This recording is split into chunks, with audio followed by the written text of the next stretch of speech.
자, 이것이 진짜 농지 경매다 해가지고 이 책을 그 원본을 가지고 그대로 강의하기 때문에 교재를 그대로 보십시오. 보면 예, 농지 경매다 이렇게 해서 이 농지 경매의 핵심이 뭐냐? 농지 투자와 경매에 성공하고 싶다는 경자유전의 변화에 주목하라. 이게 8페이지입니다. 8페이지 보시게끔 되는데, 우리 대한민국이 해방이 언제 됐죠? 45년 됐어요. 그 다음에 언제 우리가 대한민국이 설립이 됐죠? 48년. 제헌국회가 언제 만들어졌죠? 48 만들어졌죠? 그러니까 제헌국회가 만들어지고 난 다음에 제일 먼저 제헌국회에서 한 게 뭐부터 한지 아세요? 뭘 농지야, 헌법부터 만들었지. 헌법 만들었지 않습니까? 헌법 만들어 놓고 난 다음에 만드는 것이 뭐야? 농지개혁법입니다. 농지개혁법. 이게 48년도랬죠? 48년도에는 공산주의가 전 세계에서 휩쓸면서 그런데 열풍을 일으킬 때입니다. 48년도가. 뭐냐면은 이게 아셔야 될 것이 세계 각국에 우리나라뿐만 아니라 어떤 나라든지 이 땅, 농사를 짓는 땅은 왕족들이 가지고 있었습니다. 그러니까 왕이 갖고 있다가 왕족들이라고 어떻게 한다? 신하들에게 땅을 띄워서 내밀어둬서 거기서 어떻게 한다? 그 없는 사람들이 거기서 소작농을 해서 먹고 살게끔 했던 것이 이 농지거든요. 그러다 보니까 이게 뭐냐면은 처음서부터 왕족으로 태어난 사람들은 평생을 농사 안 짓고 소작농 갖고 살고, 서민으로 사는 사람은 아무리 똑똑해도 된다?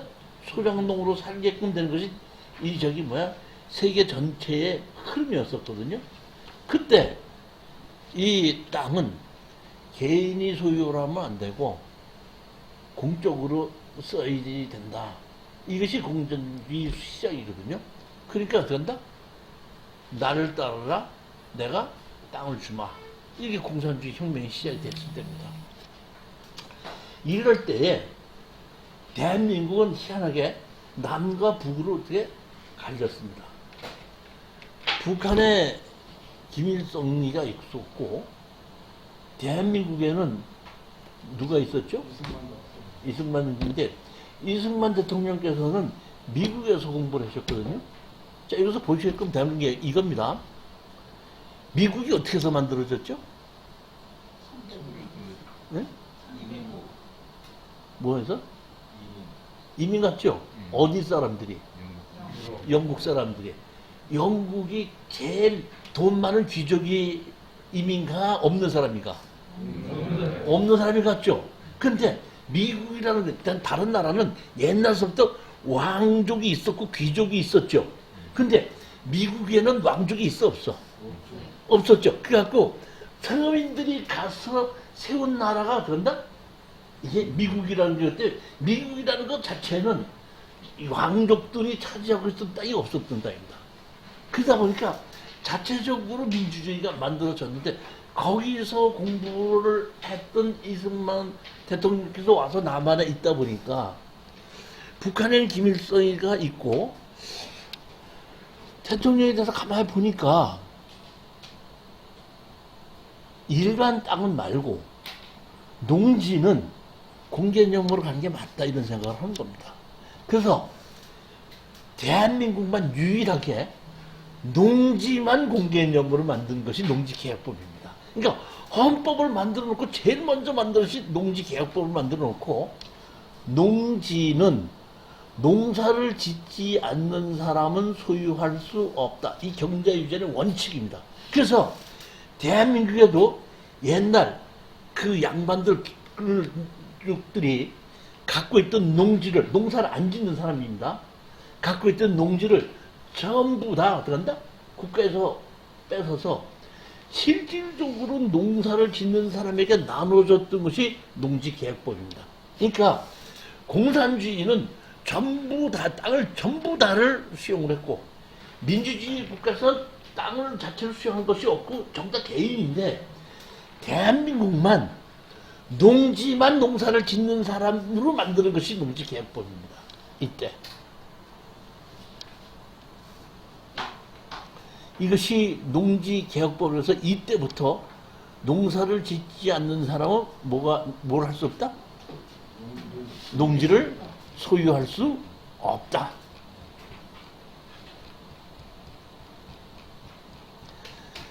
그러니까 왜 뭐냐면 이 농지를 투자하기 위해서는 농지에 어떻게 한다? 역사를 아는 것이 맞다, 이런 얘기입니다. 그렇게 해서 농지개혁법이 만들어졌고, 농지를 취득하기 위해서는 그 후에 뭘 만드냐면 1973년도에, 다시 말하면 농지개혁법이 1972년도까지 그대로 유적이 돼 있었거든요. 그러다 보니까 48년도에 만들어져서 72년도까지 지내다 보니까 거의 다가 소작농으로 하는 농지는 거의 없어지고 거의 정리가 다 됐다는 얘기입니다. 다 됐기 때문에 농지개혁법의 임무는 거의 끝나갈 때쯤 되다 보니까 박정희 정부에서 1973년도에 농지개혁법을 농지의 보존과 이용에 관한 법률로 다시 바꾸게끔 됩니다. 그러면서 이때 농지의 보존과 이용에 관한 법률로 바꾸면서 제일 먼저 한 것이 뭐냐면 농지를 다른 목적으로 전용할 수 없게끔 만듭니다. 전용 허가를 받아야 되게끔 해서 다른 목적으로 쓰지 못하게끔 한 겁니다. 지금 사장님 연장 좀 되셨으니까 우리 박정희 정부 때에 뭐가 부족했죠? 쌀이 부족했죠? 부족했죠? 통일교 만들었었죠? 박정희 정부 때 군대 가셨었죠? 토요일날 군대 가면 토요일날 뭐 줬죠? 분식. 라면 줬죠, 라면. 그 다음에 분식집 만들었죠? 다시 말하면 그만큼 어떻게 한다? 쌀이 부족하다 보니까 농지는 다른 목적으로 전용하지 못하게끔 만들어지 농지의 보존과 이용에 관한 법입니다. 그러다 보니까, 자, 여기서 제일 첫 번째 얘기입니다. 농지개혁법 때는 농지를 가지고 다른 목적으로 써도 법규에 어긋나지가 않습니다. 그렇지만 1973년도에 농지개혁법이 농지의 보존과 이용에 관한 법률로 바뀌면서 농지를 다른 목적으로 쓸 때는 농지 전용 허가를 받아야 되는데 농지 전용 허가를 받지 아니하고 다른 목적으로 쓸 때는 법에 위배가 되는 겁니다. 그렇지만 1973년도 1월 1일 이전에 농지개혁법 때는 농사를 짓지 않는 사람은 농지를 소유할 수 없다지, 그런 농지를 갖고 건물을 짓는다고 해서 문제가 되지 않는다? 문제가 되는 것이 없었다는 겁니다. 무슨 얘기에 가셨죠? 즉 다시 말하면 여기서 아셔야 될 것은 현재 농지 취득 자격증명서를 발급받으려고 할 때에 불법 건축물이 있을 때에 1973년도 1월 1일 이전서부터 불법 건축물이 있었던 것은 그렇게 다른 건물을 지었어도 법규 위반되는 것이 아니었습니다. 그렇기 때문에 내가 어떤 농지를 취득 자격증명서를 발급받으려고 할 때 1973년서부터 이전서부터 다른 용도로 쓰고 있다는 것이 인증을 하면은 현재 농지법상 농지에 해당하지 아니함, 이렇게 얘기가 됩니다. 그러니까 현재 농지법상 농지 취득 자격증명서가 없어도 그냥 취득이 가능하다는 것이 만들어진 겁니다. 이렇게 해서 농지의 보존과 이용에 관한 법률이 만들어지고, 이때 농지의 보존과 이용에 관한 법률에 의해서 절대 농지와 또 무슨 농지가 생겼죠? 네? 아니지. 절대 농지와 상대 농지가 있어서 절대 농지는 농지 전용 허가를 안 해주는 거고 상대 농지인 경우는 농지 전용 허가를 해주는 겁니다. 제일 처음에 만들었을 때는 그렇게 만들어서 시작이 됐던 겁니다. 근데 나중에 농지법으로 바뀌면서 농업진흥지역이 생겼고 일반 그냥 진흥지역이 아닌 것이 생겼는데 그 이전에는 절대 농지, 상대 농지입니다.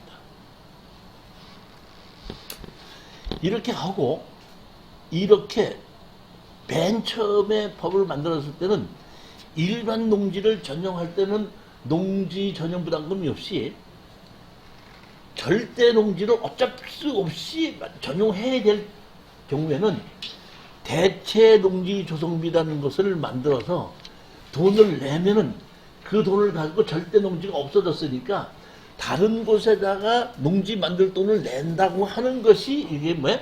제일 시작이 절대 농지에서만 시작이 됐지 일반 농지에서 시작이 된 게 아닙니다. 이게.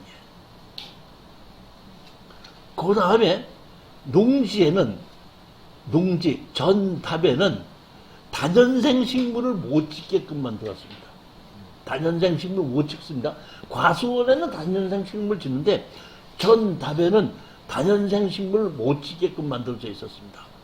그 다음에 농지가 있는데 이 당시에 농지가 있는데 농사를 짓지 않고 있으면은 그 있는 지방자치단체에서 대신해서 농사를 지을 수 있게끔 만들었습니다. 법 자체가. 농지가 있는데 뭘 안 해? 농사를 안 짓잖아요? 그러면은 면사무소에서 다른 사람을 너 여기서 농사를 지으라고 지정을 해서 농사를 짓게끔 만들었습니다. 제가 이때 예전에 농지를 하나 샀어요. 농지를 샀는데 뭘 샀냐면 답을 샀어요. 답. 저는 농사를 짓을 줄 알아요, 몰라요? 몰랐죠. 그래서 제가 그 모내기를 해야 되는데 모내기를 안 했단 말이에요. 그러니까 내가 도로변 옆에 있는 답을 샀는데 모내기를 안 하고 나 것만 있었거든요. 그래서 그냥 안 지고 떴냐고 생각했고 하루는 내가 차를 타고 출근하고 이렇게 나오는데 모르는 사람들이 내 농지에서 모내기를 하고 있는 거야. 한만 봐도 내 땅이 맞는데 왜 저 사람들이 모내기를 하고 있지? 이래가지고 내가 차를 세워놓고 내 그 농지 답에 갔어요. 6명인가 뭐해서 모내기를 하고 바깥에 한 명이 있더라고요. 아저씨들 여기서 뭐 하세요? 그랬더니 한 사람이 그 바깥에 있던 사람이 당신 누구시오? 그러더라고. 나 이 땅 주인이요. 그랬더니 근데 왜 농사를 안 지어요? 그러더라고. 아니 왜 내가 농사를 안 짓지 왜? 그랬더니 왜요? 그랬더니 아저씨 어디 사세요? 그러더라고. 저 집이 우리 집인데 그때 이 동네 사세요? 왜 그런데요? 아저씨 제가 아저씨가 이 동네 사신다니까 제가 한번 봐드리겠는데요. 이번 주 안으로 면에 나오셔서 이 모내기 한 값을 다 내고 직접 해서 농사를 짓는다고 하면은 제가 봐드리겠지만은 그렇지 않는다고 할 때 이거 제가 어떤다? 매수 팔으라고 내가 명령서 내리고 팔을 때까지 어떤다? 이행강제금 내게 할 겁니다. 나 이거 뭔 소리인지 몰랐어요. 그래서 내가 이틀인가 있다가 면사무소 갔더니 그 담당 나 이렇게 오더니 계산서 하나 주더라고. 뭐 모내기 값 얼마, 무슨 기계 빌린 값 얼마, 일당 얼마, 뭐 모내기 그 중자 사온 게 얼마 하고 60 몇만 원 이렇게 있더라고. 60 내래 냈더니 맞춰 농사 지십시오 그러더라고. 내가 농사를 지을 줄 몰라서 교회에서 나와가지고 있다가 우리 집사님한테 이렇게 됐는데 집사님 농사 좀 지어줘 그랬더니 응 그래? 알았어. 그러면 지료는 얼마 줄까? 그렇게 지료 안 주셔도 됩니다. 그냥 주세요 그랬더니 그래 그럼 알았어 내가 질게. 그래서 이제 그분이 계속 농사 지었어요. 한 10년 정도쯤 지었더니 그분이 하루 교회 갔더니 이 집사, 예, 아이고, 내가 나이가 먹어갖고, 이제 그 농사 짓기 힘들어. 나 짓기 힘들으니까, 이제 올해부터는 못 지니까 다른 사람 줘, 그거. 예, 알았습니다. 또 보내기를 못한 거야. 하루를 이렇게 보다 보니까, 이제 거기서 오랫동안 살았었기 때문에, 처음에는 그 이사 가서 얼마 안 돼갖고 그 논 산 거거든요. 근데 이제는 한 십몇 년 살다 보니까 많이 알잖아. 이렇게 내가 바깥에 보니까 또 면사무소에 있는 두 사람이 논 모내기 한 거 안 한 거 조사를 하고 있더라고. 이렇게 뭐 적금하고 있더라고. 그래서 이렇게 우리 또 오더라고. 그래서 또 내가 이제 그때 가서 이제 알으니까 이제 김사님 안녕하십니까? 어떤 일이 했더니 논 농사 짓는 거 지금 조사하러 나왔습니다. 그러더라고. 그래서 그래요?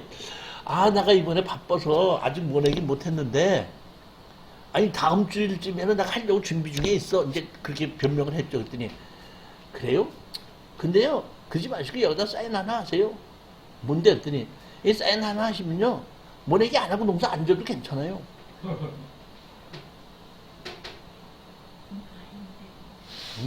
뭐야, 이게 뭐 어쩌는 거야? 안 져도 된대. 법이 그렇게 바뀐 겁니다.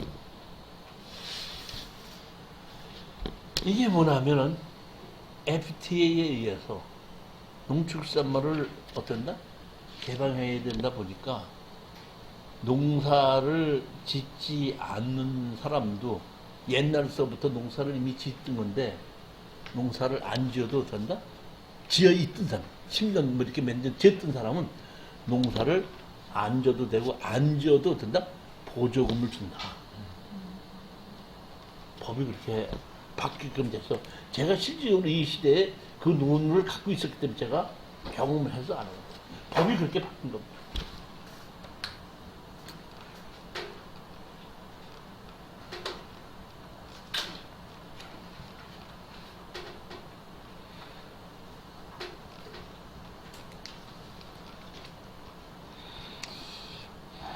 자, 이제 우리가 보면 여기 보시면 농지개혁법이 있고 25페이지에 그 다음에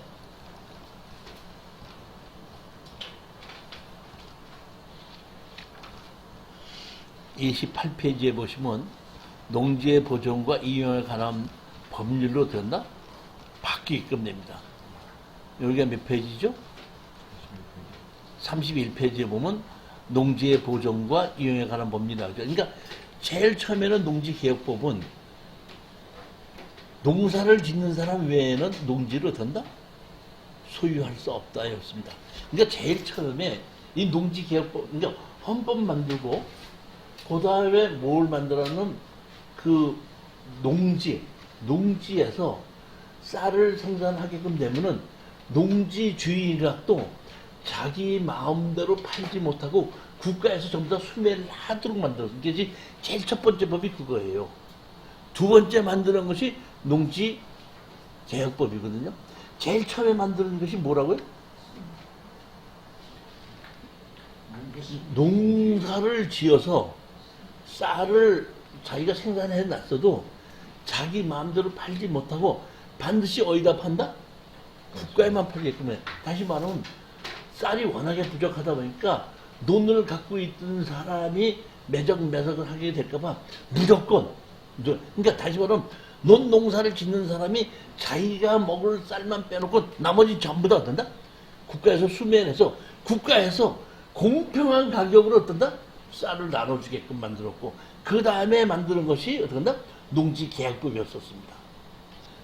쭉 지내오다가 다시 말하면 1974년 1월 1일에 박정희 정부에서 농지 보전 및 이용에 관한 법률로 만들어지면서 절대농지, 상대농지 나오고 절대농지에서 농지 전형으로 할 때는 대체농지 조성비를 내게끔 되고 그 당시는 농림축산식품부에서 장관이 고시를 하게끔 됐어요. 대체농지 조성을 만드는 것을. 그러니까 지금 이 자료에는 우리 법에는 얼마 어떻게 내야 된다는 것은 없습니다. 보면 이것이 농지의 역전을 합니다. 자 보면 3조 보면 농지 전용의 제한.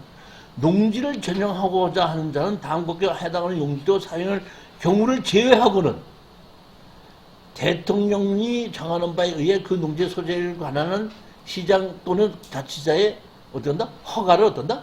받아야 한다. 제9조 보시겠습니다. 9조. 32페이지 보면 9조입니다. 사유농지의 지목 변환.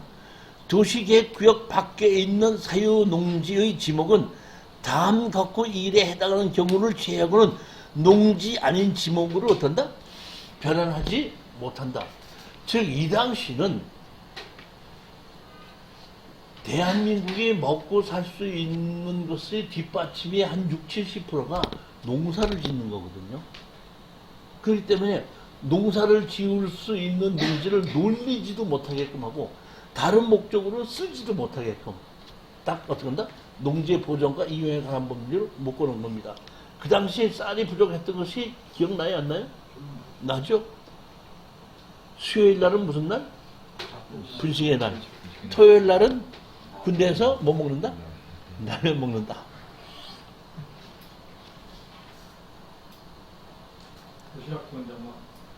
그 다음에 보면 여기 보시면 32페이지 밑에 보면 경작자의 지정이 있죠.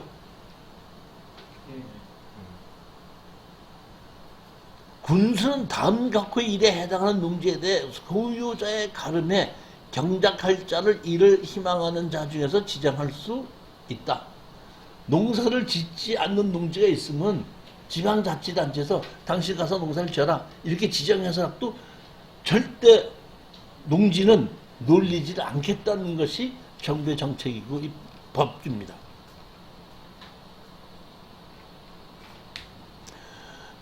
자, 보시게끔 되면 이번에는 몇 페이지냐면 33페이지 보시겠습니다. 34페이지 보면 절대 농지의 고시, 다년생 식물 등의 재배 금지. 그 다음에 농지를 누가 어떤 농사를 어떻게 짓는다는 걸 관리하기 위해서 농지 카드 및 농지 원부의 작성 비치. 즉 다시 말하면 농지는 누가 어떤 사람이 어떤 농사를 어떻게 짓고 있다는 것을 담당자가 다 조장해서 적게끔 되어 있는 것이 농지 원부입니다. 이때 만들어진 겁니다. 농지 원부. 그러니까 정부에서 농지를 절대로 농사를 안 짓게끔 두지를 않게끔 법 자체가 그렇게 만들어집니다. 자, 1981년도에 농지 보존과 이용에 관한 법률에 의해서 농수산부 장관은 법 44조 사항 규정에 의해 농지에 조성되는 소용 비용을 납입하는 자에 대해 농지 전용 허가를 할 때 조성비를 미리 납입해 하거나 조성비 납입을 조건으로 허가를 해야 된다. 이것이 현재의 농지 전용 비용입니다. 81년도면 누구죠? 전두환 정부 때입니다. 다시 말하면 이게 뭐는 FTA에서 농어촌을 살려야 되기 때문에 농어촌을 지원해 주기 때문에 이때 농어촌 공사를 만들게끔 됩니다. 그럼 농어촌 공사를 만들어서 농어촌 공사를 움직일 수 있는 뭐가 되죠? 자금이 마련되어야 되지 않습니까? 그러다 보니까 이때부터 이 농사를 짓는 사람을 보호해주고 농어촌 공사를 움직이기 위해서 농지 전용 비용을 어떤 농지든지 다른 목적으로 전용을 하게끔 되면 전부 다 어떤다? 농지 전용 비용을 내게끔 만들고 그것이 어떻게 한다? 몇 프로죠? 30%고 5만 원이 상한가로 정해져 있는 겁니다. 이게 이때 만들어요. 그럼 여기서 보시게끔 되면 농지 전용 허가비를 언제 만들었죠? 1982년도에 만들어졌죠. 자,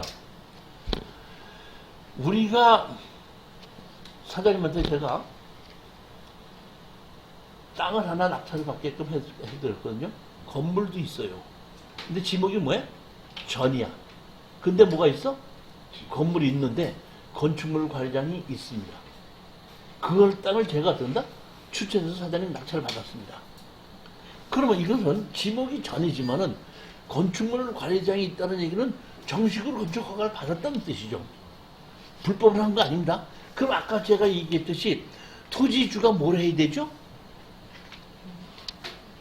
지목변경 신청을 해야 되죠. 근데 토지주가 지목변경 신청을 안 했죠. 그럼 그대로 현재 어떤다? 그대로 어떤다? 전입니다. 그럼 농지증을 하러 가면은 농지인가 농지증 하러 가면 농지증 해줘야 안 해줘요? 누가 그래 또 안 해준다고. 농지증을 해달라 그러면 이렇게 얘기합니다. 이것은 사실상 대지로서 농지법상 농지에 해당하지 아니하므로 농지 취득 자격증 명서를 발급은 반려합니다. 이렇게 나오는 겁니다. 그러니까 지목은 전이지만은 사실은 농지 전용 허가를 정식으로 받았기 때문에 그것은 지목이 전으로 있어도 사실상 뭐다? 대지다 이런 뜻입니다. 그래서 낙찰을 받았거든요. 농지증을 받자고 뭐 받았죠. 근데 사장님이 이제 다시 팔을 하다 보니까 사장님이 건축물 관리대장을 가지고 지적과에 가서 지목 변경을 신청하면 지목 변경 해줘야 안 해줘요? 해주죠. 근데 담당자가 뭘 내라냐면 농지 전용 부담금 내라고 해요. 그래서 뭐라냐면 내가 아무리 봐도 이 땅은 농지 전용 부담금 낸 자료가 없다. 그러니까 농지 전용 부담금 내라. 이렇게 하거든요. 근데 그 집을 언제 줬어? 1978년도에 줬어. 그럼 1987년도에 일반 농지, 절대 농지가 아니고 일반 농지에는 농지 전용 부담금 내라는 제도가 있어 없어? 그러면 1982년도에 이것이 났기 때문에 나는 집을 1978년도에 줬으니까 농지 전용 부담금 내지 않고도 되지 않느냐 이렇게 얘기를 해서 안 내야 돼? 또 내야 돼? 또 낼 거죠? 아니 돈이 많으니까 좀 내도 되지 뭐. 그 다 세금으로 쓴 거지 뭐. 공무원이 먹고 나 떨어진 거 아니잖아. 그러면 안 내도 되겠네. 안 내도 되는데 담당자는 내라 그러거든요. 그래서 담당자는 내라 그러고 나는 안 내도 된다 할 때 어떻게 해야 된다 그랬어요? 행정소송 해야 된다 그랬잖아요. 행정소송으로 해갖고 이런 걸 뒷받침해서 이렇게 됐으니까 이거는 안 내는 게 맞지 않냐 이렇게 행정소송을 하면 된다.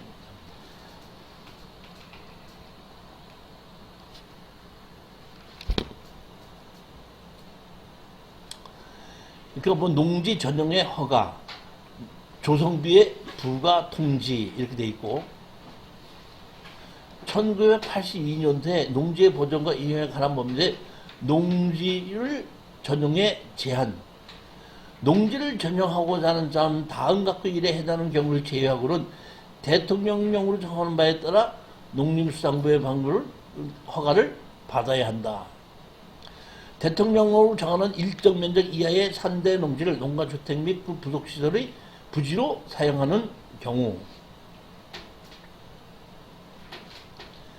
다시 말하면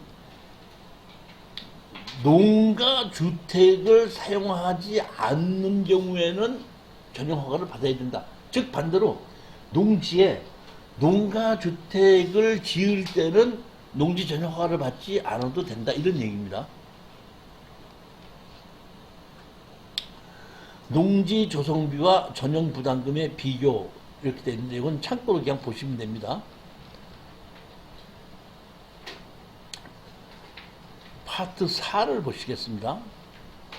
36페이지 보시면은 농지법을 모르면 농지 투자는 금물 농지의 보존과 이용에 관한 법률이 드디어 96년도에 현재 농지법으로 바뀌게끔 됩니다.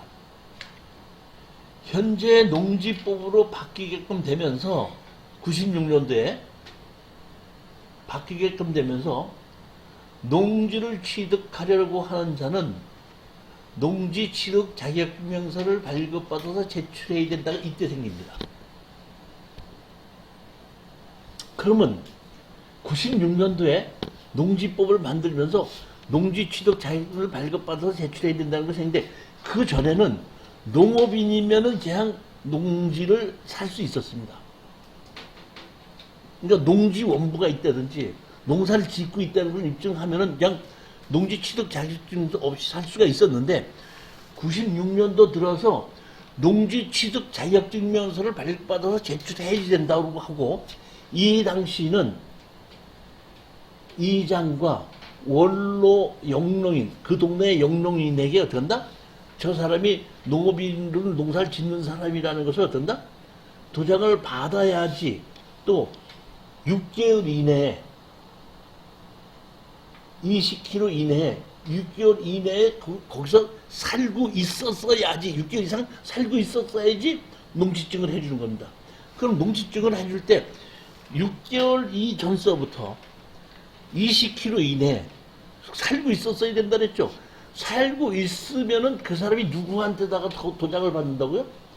원로 영농인 2명, 그 다음에 이장 받아서 내가 농사를 이렇게 짓고 있었고 20km에 있는 농지를 내가 농사를 짓고 있고 6개월 이상 내가 거주를 했으니까 농지 취득 자격증을 해달라 그러면 도장을 찍어주는 거거든요. 그러면 96년 이전에는 농지를 살 때도 농지 취득 자격증가 필요 없었거든요. 그런데 96년도에 왜 만들었어? 정말 제가 기억하기로는 김영삼 정부 때 만든 건데 왜 만들었습니까? 그게 아니고 김영삼 정부 때서부터 우리가 경제가 많이 좋아집니다. 그러니까 맨 끝에 이제 만불까지 간다고 했다 보니까 돈의 여유가 있는 사람이, 농사를 짓지 않는 사람이 농지를 사두는, 투기로 사두는 것이 성행이 시작하다 보니까 농사를 짓지 않는 사람이 뭐만 한다?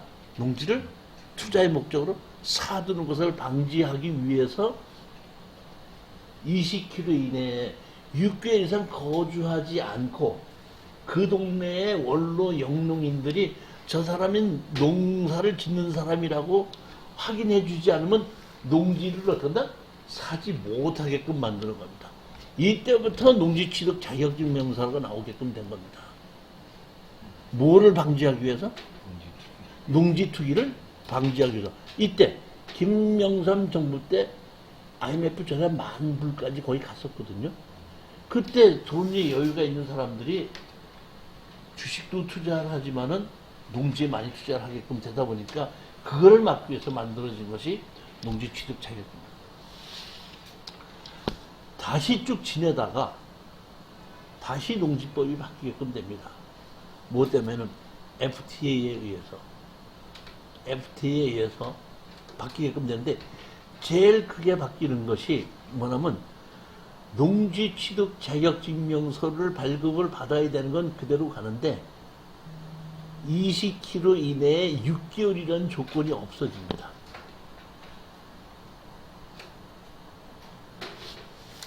자, 이렇게 바뀌는 겁니다. 잘 들어보십시오. 예전에는 농사를 지었던 사람만이 농지를 살 수가 있었습니다. 근데 법을 바꿔서 오늘까지는 농사를 안 지었지만은 내가 이 농지를 사면서 농업인이 되겠습니다고 약속을 하는 겁니다. 그렇기 때문에 여기 계신 분들이 농지를 사지 않습니까? 사러 가면은 농지 취득 자격증을 발급받으러 담당자한테 가지 않습니까? 그러면 담당자가 제일 먼저 주는 게 뭐냐면 영농 계획서를 쓰라고 줘요. 그럼 내가 여기다가 콩을 심겠다, 팥을 심겠다, 물을 심겠다, 가지를 심겠다고 신청하지 않습니까? 그럼 담당자는 그 영농 계획서를 보고 실질적으로 그 땅에 그렇게 농사를 지을 수 있는지를 확인해 보는 겁니다. 그래서 농사를 지을 수 있다고 확인이 될 때는 농지증을 끊어줘요.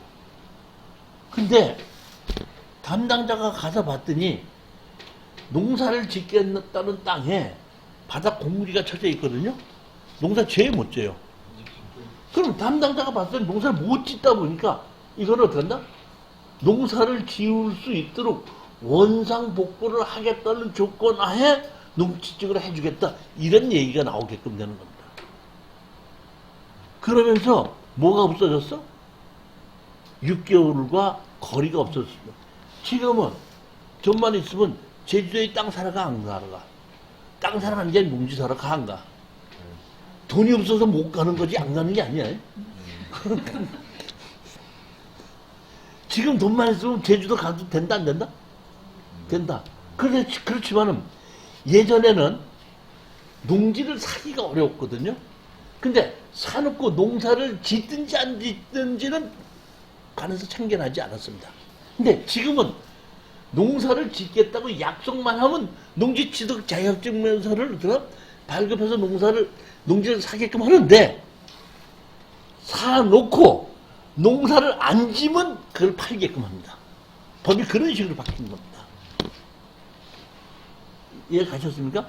그러니까 예전에 농지는 농지취득 자격증명서가 발급받기는 어려웠다. 그러나 사놓고 나면은 농사를 짓든지 안 짓든지 다른 사람한테 소작농을 하든지 말든지 참견하지 않았다. 그러나 그 후에 농지법이 바뀐 것은 거리 제한도 없고 또 거기에 저기 몇 개월에서 살아야 된다는 것도 없는데 무조건 뭘 한다? 농사를 지어야 된다. 만약에 영농계획서를 써서 내가 쌀 농사를 짓겠다고 했는데 쌀 농사를 안 짓고 보리 농사를 짓는 건 상관이 없어.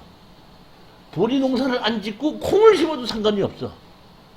그렇지만 아무것도 안 할 때는 지방자치단체에서 이거 어쩐다?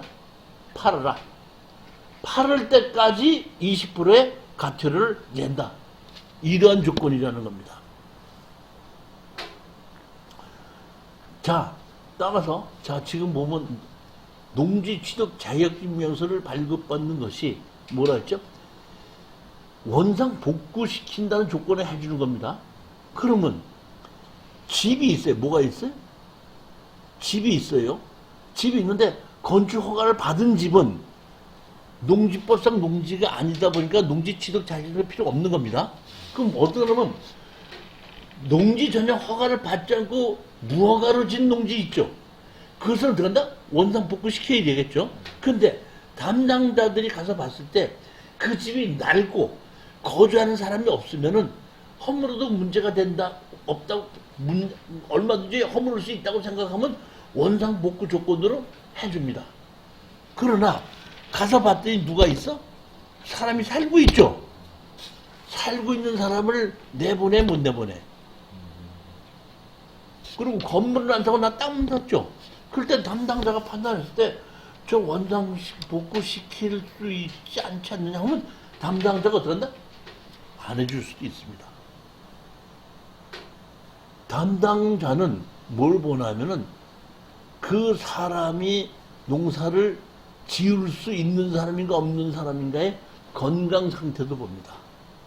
말은 안 하지만은 그 사람이 육체적으로 건강해서 저 사람은 농사를 지을 수 있겠구나 하고 그거 보는 거고 현황이 농사를 지을 수 있게 현황이 돼 있는가 두 가지를 보고 농지증을 해주든지 안 해주든지 원상 복구 조건을 해주든지 건물이 있는데 농지법상 농지에 해당하지 아니하면 해주고 사실상 대지이기 때문에 농지법상 농지가 아니어도 해준다. 그러니까 다시 말하면 1973년도 1월 1일 이전에 집을 지었을 때는 농지를 다른 목적으로 전용해도 법규에 어긋나지 않았기 때문에 그 집을 지은 것 자체가 불법행위가 아니라는 겁니다. 그렇기 때문에 농지법상 농지가 아닙니다. 근데 73년도 1월 1일 이후에 집을 지었는데 정식으로 어떤 농지 전용 허가를 받았기 때문에 그것은 농지법상 농지에 해당하지 않고 사실상 대지이기 때문에 농지취득 자격증서를 반려하는 겁니다.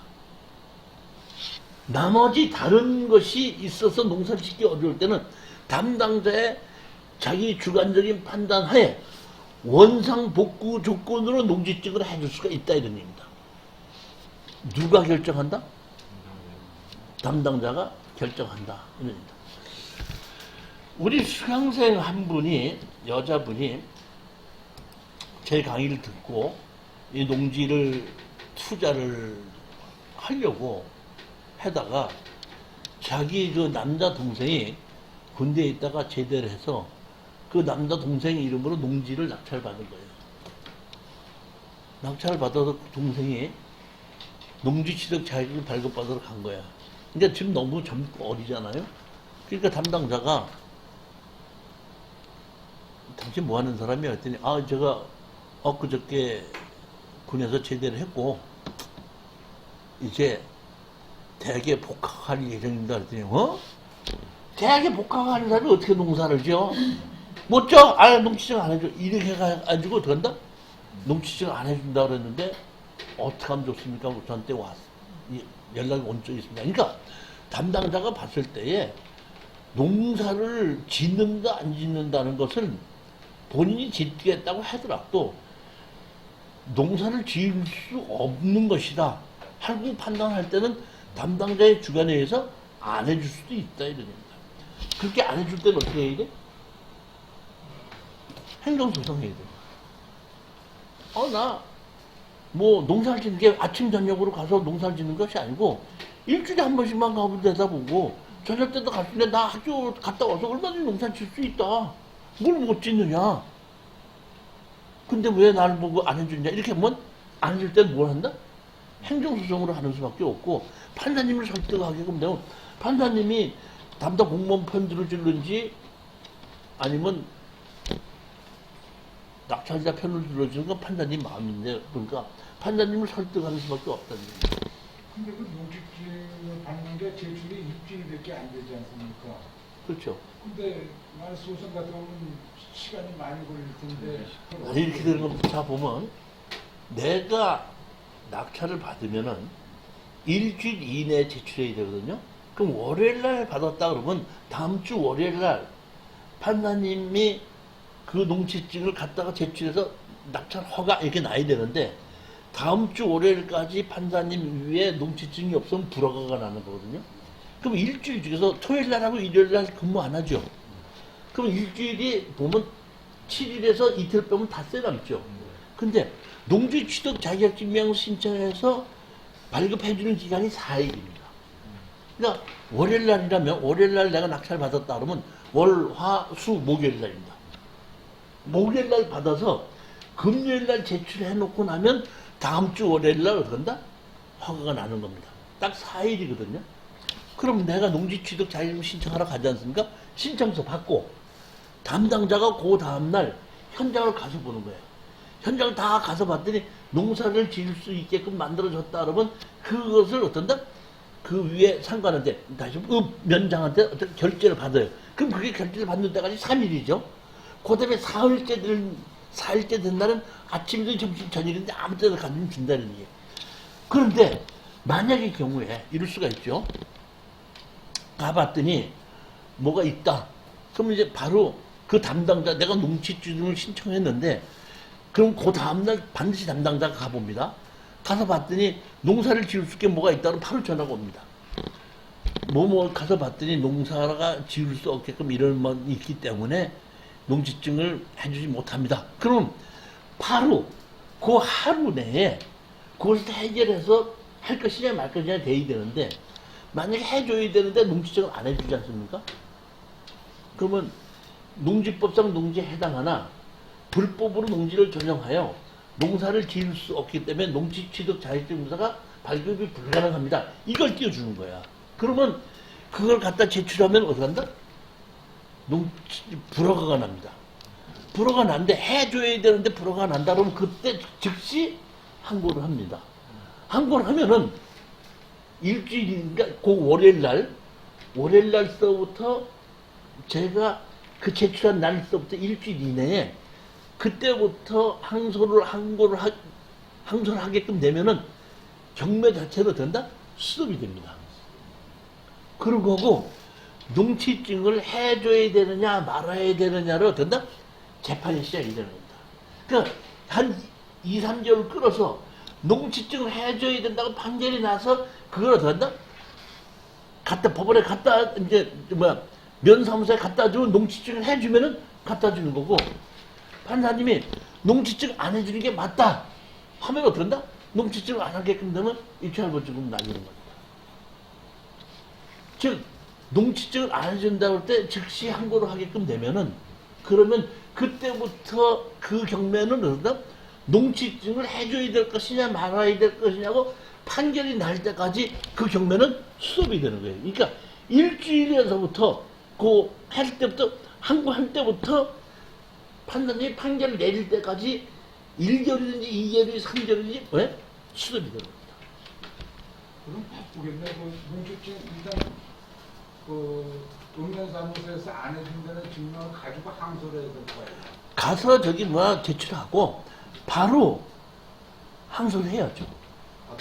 읍면도서에서 서류를 안 띄더라도 안 준다 그러면은 바로 던다 항소를 해서 경매 자체를 수습을 시켜야 되는 겁니다. 그러니까 그렇게 해서 수습을 시키고 그 소송을 했던 것이 저희가 수십 차례입니다.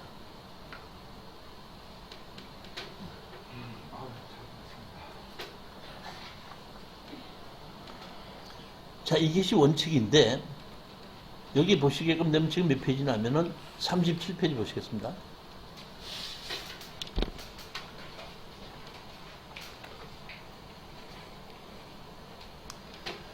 자유무역협정 체결. 자유무역협정 체결이 뭐죠?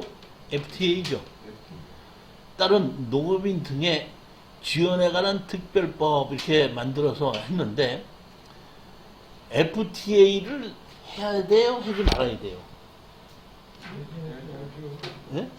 아, 먼저 번에 FTA 반대해갖고, 그거 뭐, 저기, 뭐야, 물대포 써갖고 또 사람도 죽고 해서 난리 났잖아요. 해야 돼, 말아야 돼? 해야 돼요? 왜 해야 되는 이유? 우선 우리나라는 수출을 먹고 사니까 문성을 그 일부분을 해서 수출을 해가지고 돈 버는 걸 농민한테. 그럼 FTA가 뭐야? FTA가 뭐예요? FTA가 이겁니다. 아니, 일단 뭐라면, 우리가 전자제품을 팔지 않습니까? 어느 나라에? 그럼 그 나라에서도 너희들이 우리나라에 전자제품을 팔고 자동차 핸드폰을 팔으면은 너희들이 우리나라의 농산물도 어떻게 한다? 사라. 그러니까 막지 말고 어떻게 한다? 너희들도 개방을 해라. 이것이 뭐야? FTA인데 대한민국은 뭘로 먹고 사는 나라죠? 수출로 먹고 살죠. 그러다 보니까 FTA를 안 할 수는 없거든요. 그러니까 FTA를 해야 되겠는데 외국의 싼 농산물이 들어오는 겁니다. 자, 보십시오.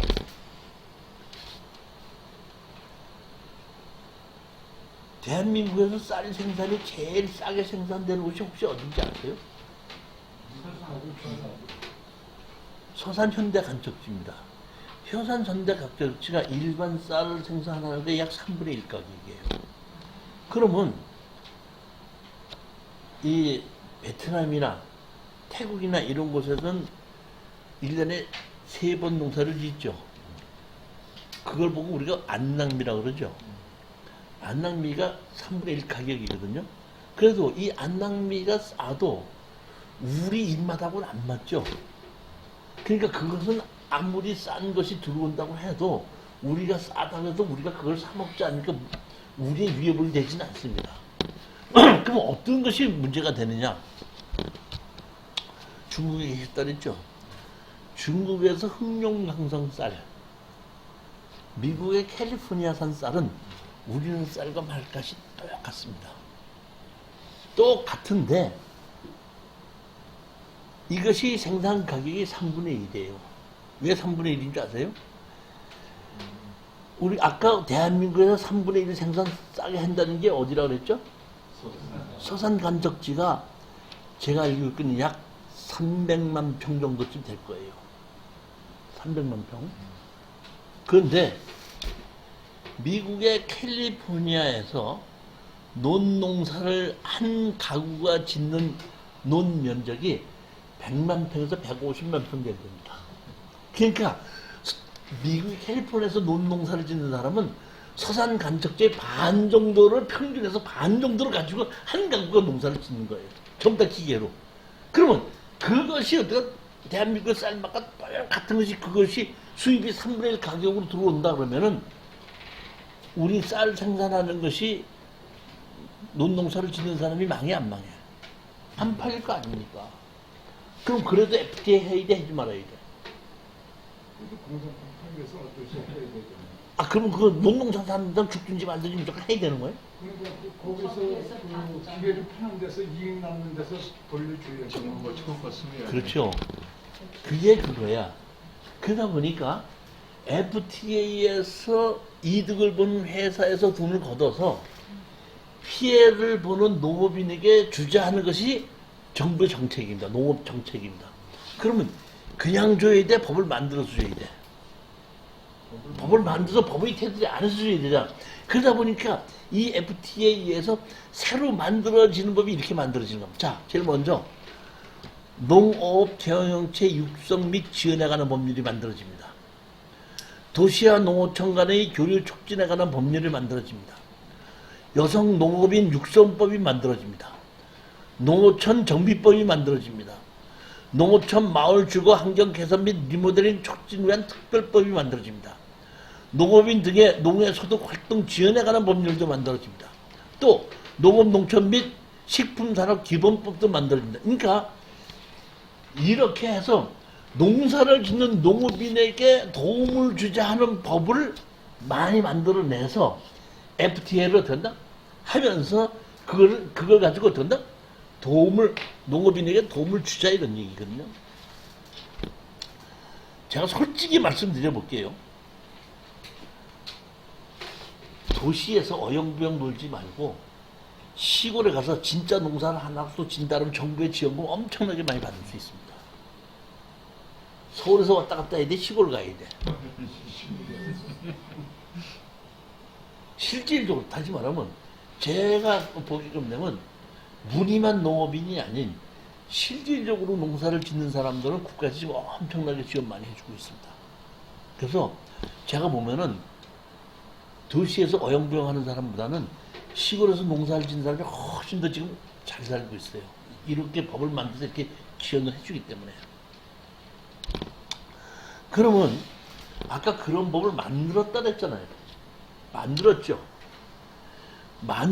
그 법을 만드는 걸 제가 보고 내용을 다 평가해 보다 보니까 지금 이렇게 몇 페이지?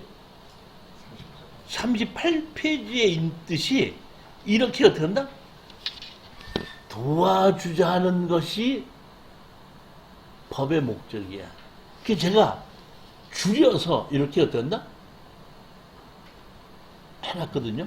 그러니까 이 농지에 관한 것을 세부사항을 듣기 전에 법이 무엇을 만들어서 어떤 목적으로 만들었느냐를 우리가 먼저 한번 설명을 듣고 한번 가보자 이런 얘기입니다. 여기서 우리가 그러니까 여러분 제가 얘기하는 건 그거야. 나 젊었을 때 공부하면 나같이 나이 많이 먹어갖고 밤새고 공부해야 돼. 공부는 젊었을 때 해야 돼. 자 봅시다. FTA에 의해 피해를 보는 농축산물 어업인 등을 보호하기 위한 새로운 법과 바뀐 농지법의 목적을 요약하면 다음과 같다. 제일 첫 번째 이겁니다. 정부의 정책을 얘기하는 겁니다. 정부의 정책과 목적입니다. 법을 바꾸고 만드는 목적과 정책입니다. 농지를 소유한 사람과 경작하는 사람을 구분해서 농지를 소유한 사람을 지원해 주겠다는 것이 아니라 실질적으로 경작하는 사람을 지원하겠다는 것입니다. 따라서 법에 의해서 농사를 경작하는 사람과 소유하는 사람을 분리하겠다는 겁니다. 예전에는 경자유전의 원칙에 의해서 농사를 짓지 않는 사람은 농지를 소유할 수 없다고 되어 있었는데 여기 법에 게끔 되면 뭐가 나오면 농지 임대차 보호법이 나옵니다. 농지 임대차 보면 아무나 막 농사를 빌려줄 수 있는 것은 아니지만 이러이러한 경우에는 농지를 어떤다? 빌려줄 수 있다고 농지를 빌려주는 것도 예외로 뒀고 그렇게 빌려줬을 때 농지를 소유한 사람을 도와주는 것이 아니라 빌려서 농사를 짓는 사람을 정부에서 지원해 주겠다 이런 뜻입니다. 두 번째, 농업 경작을 대규모로 유도해 가능한 생산 원가를 낮춘다 이런 얘기입니다. 다시 말하면 여기 보면 한 번, 두 번, 세 번, 네 번, 다섯 분이 같이 농사를 짓는다 이거야. 2,000평씩 5명이 농사를 짓는 거야. 한 사람이 2,000평씩 농사를 지어갖고 먹고 살기가 어렵다 이런 얘기야. 그렇기 때문에 법에 의해서 이 2,000평을 한 사람이 몰아서 농사를 짓어서 혼자서 어떡한다? 10,000평을 다 농사를 짓게끔 하고 나머지 어떤 다른 일을 할 수 있도록 법이 뒷받침을 해준다는 얘기입니다. 법이 그렇게 되는 겁니다. 가능한 한 어떡한다? 한 사람이 대규모로 농사를 지어서 원가를 어떡한다? 낮춰라. 세 번째입니다. 생산되는 농수산 식품을 고급화로 유도해 고가에도 팔릴 수 있는 정책을 한다. 대한민국에는 땅 자체가 좁을 뿐만 아니라 70%가 산악지대입니다. 10%가 도시지역이고 20%가 농지거든요. 그러니까 이 20%의 농지는 워낙에 좁기 때문에 다른 곳처럼, 다른 나라처럼 이렇게 생산 원가가 낮출 수가 없습니다. 예를 들어서 뉴질랜드 가보셨죠? 가면 뭐가 있죠? 소가 있죠? 소를 방목해서 키우죠. 그러면 방목해서 지네들이 자라다 보니까 몇 마리인지 지 주인도 잘 몰라. 그런데 대한민국에서 소 키우면은 한 마리가 아침에 밥을 먹었는지 안 먹었는지 점심을 먹었는지 어디가 아픈지 안 아픈지 다 보면서 키우죠. 그만큼 어떡한다? 원가 자체가 낮출 수 있는 게 한계가 있거든요. 그러다 보니까 그래도 우리는 팔아야 되다 보니까 농축산물을 싸게 파는 전략이 아니라 비싸게 파는 전략입니다. 고급화로 유도한다는 얘기예요. 농축산물을 고급화로 유도한다는 게 무슨 얘기입니까? 여자분 얘기해 보세요. 유기농. 유기농으로 만들어 판다. 옛날 같으면 한 집이 5 식구다 그러면 돈이 있는 집은 한 달에 쌀 한 가마 사나. 그렇죠? 근데 지금 쌀 한 가마 사는 집이 있어요? 없죠? 그만큼 다르게 먹을 게 많다는 얘기거든요. 그러니까 생산 원가를 어떤다? 고급화를 시킨다. 이런 얘기입니다. 보면 그것은 유기농으로 만들겠다 이런 얘기거든요. 지금 슈퍼에 가서 과일을 파는데 유기농 사요, 농약 친 거 사요. 그렇게 물으면 유기농을 사는데. 아니, 다시 말하면 내가 네. 사과를 많이 먹는 게 아니라 식구들이 같이 먹어도 3개만 사면 돼. 3개만 사면 되는데 3개의 유기농은 10,000원이고 아닌 거는 5,000원이야. 5,000원을 더 쓰냐 마느냐거든요. 근데 이 사과가 진짜 유기농이라면은 5,000원 더 써도 아깝지 않아. 근데 유기농이라고 해서 5,000원이 비싸긴 비싼데 이게 진짜 유기농인지 이게 말로만 유기농인지 안 가다 보니까 정부에서 이렇게 유기농으로 하게끔 되게끔 되면 정부에서 유기농하는 걸 보증을 해줍니다. 그러니까 내가 유기농으로 뭐는 농사를 짓겠다고 신청을 하면은 정부에서 와서 유기농으로 진짜 농사를 짓는 걸 감시를 하고 진짜로 유기농인가를 어떻게 한다? 인정해준다 이런 얘기입니다. 그럼 마음 놓고 사 먹을 수 있다니. 이명박 정부 때인가 농림축산식품부 차관이 한번 나와서 잠깐 대담을 하는 걸 봤더니 앞으로 대한민국에서는 대한민국의 농축산물을 최고의 건강한 것을 만들어서 세계의 부호들이 비행기로 다 대한민국의 어떤 농축산물을 실어다가 사 먹을 수 있게끔 그런 품질 좋은 걸로 정확하게 품질 좋은 걸로 만들어 가겠다 이런 목표입니다. 그러니까 어차피 우리는 땅이 좁다는 거 원가가 올라가다 보니까 싸게 파는 작전이 아니라 고급화로 만들어서 어떤다? 돈 있는 사람을 상대로 팔게끔 정책을 그런 식으로 세운다. 지금 실질적으로 그렇게 하고 있습니다. 준비를 하고. 그 다음에 보시겠으면 되면 고령화 농업인의 조기 은퇴를 유도한다. 아니 나이 먹은 것도 억울해 죽겠는데 뭐 농사도 못 짓게 해? 말이 돼 안 돼? 안 되죠. 그럼 이런 정책을 쓰면 농사도 못 짓게 한다는 거야. 아니 우리 같이 나이 먹은 사람은 어떻게 해야 돼 이제? 농사도 못 짓게 한대. 어떻게 해야 돼? 어떻게 하실 거예요 다들? 동전을 해주겠지 모르겠어. 젊은 사람들 농촌 안 가면 농사 못 짓죠 그럼.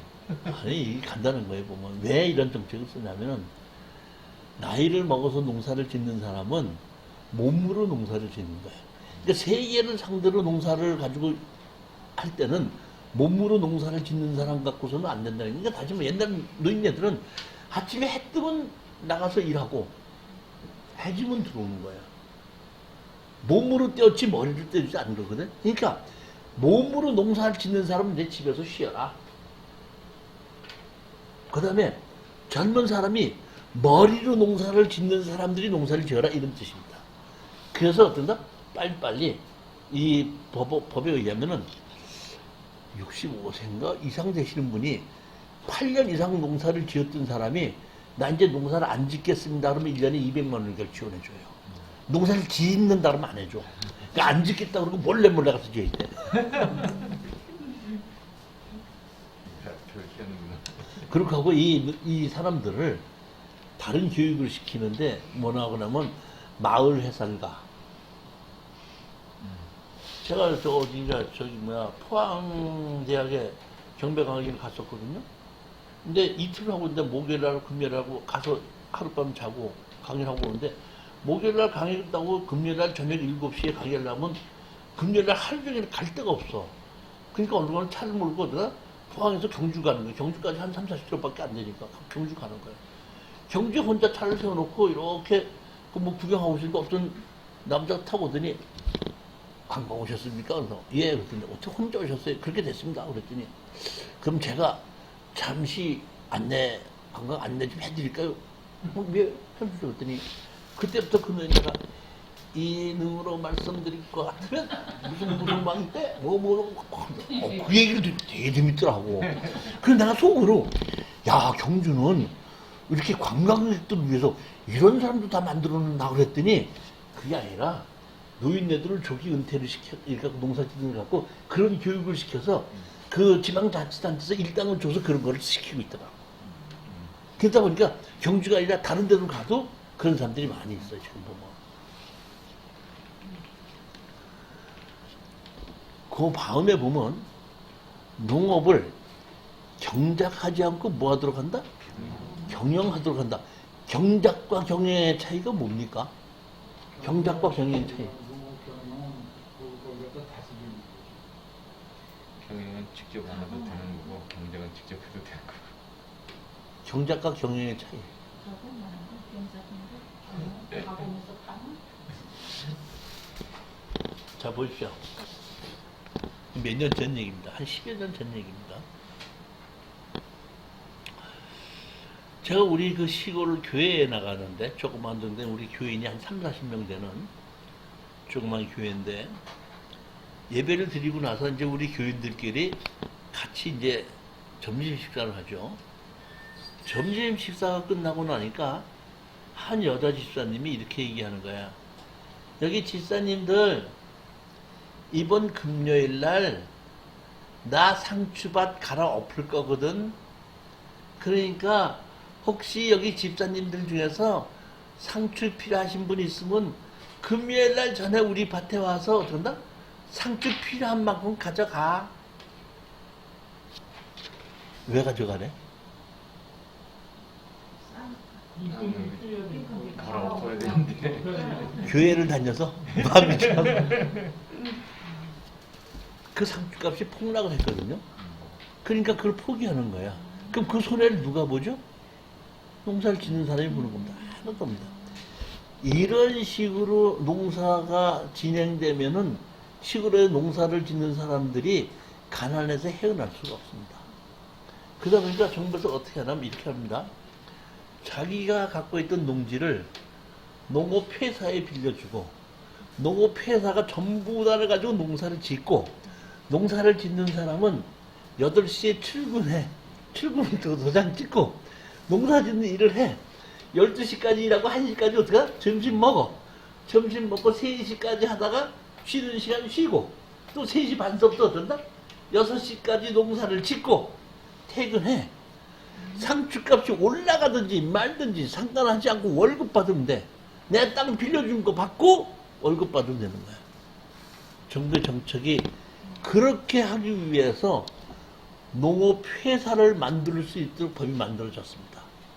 그러니까 젊은 사람들이 머리로 농업회사를 만들어서 큰 농지를 다 빌려서 농사를 짓게끔 하고, 나이 먹은 노인네들은 거기 가서 일당 받고 월급 받고 농사를 짓고, 머리를 쓴 사람이 농사를 짓게끔 하고, 그런 회사를 운영할 수 있게끔 영농회사를 만들 수 있게끔 법이 만들어졌고, 이런 영농회사를 만들면 국가에서 어떻게 한다?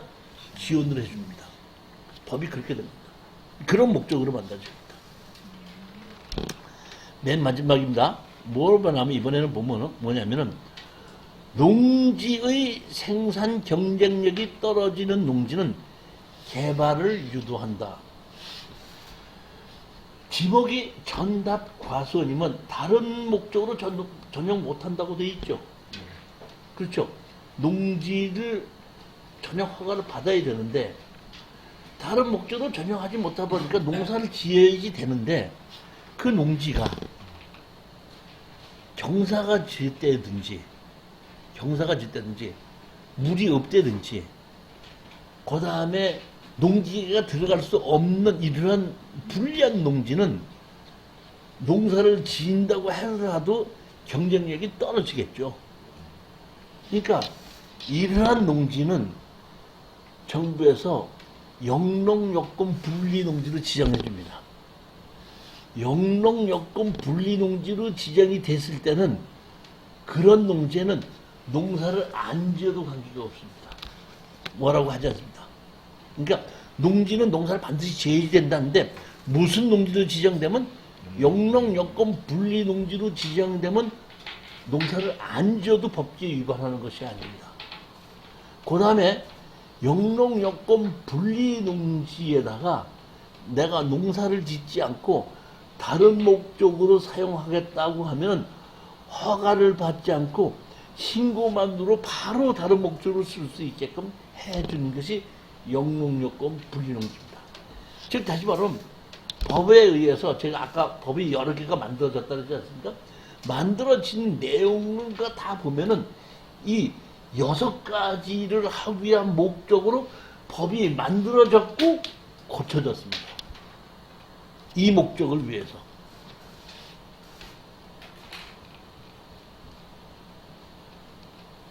제일 먼저 만드는 것이 보게끔 되면, 여기 보면 39페이지 보시면 자유무역협정 체결에 따른 농업인들의 지원에 관한 특별법을 만들어 놓고, 이 법에 의해서 아까처럼 여러 가지 법이 만들어진 겁니다.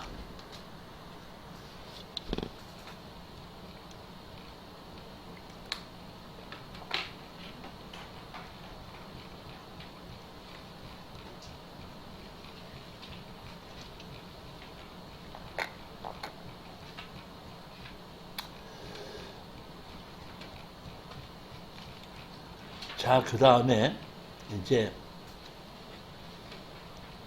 파트 2 농지란 무엇인가 해가지고, 이것이 보면 몇 페이지냐면 51페이지를 보시겠습니다.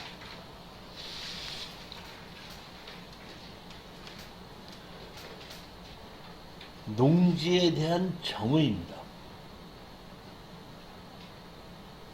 농지에만 농지법이 적용을 받지, 농지에 해당하지 아니한 것은 농지법 적용을 받지 않습니다. 그러니까 어떤 농지가 농지법에 해당이 돼서 농지법을 적용을 받느냐. 자, 보시겠습니다. 55페이지 보시겠습니다. 55페이지.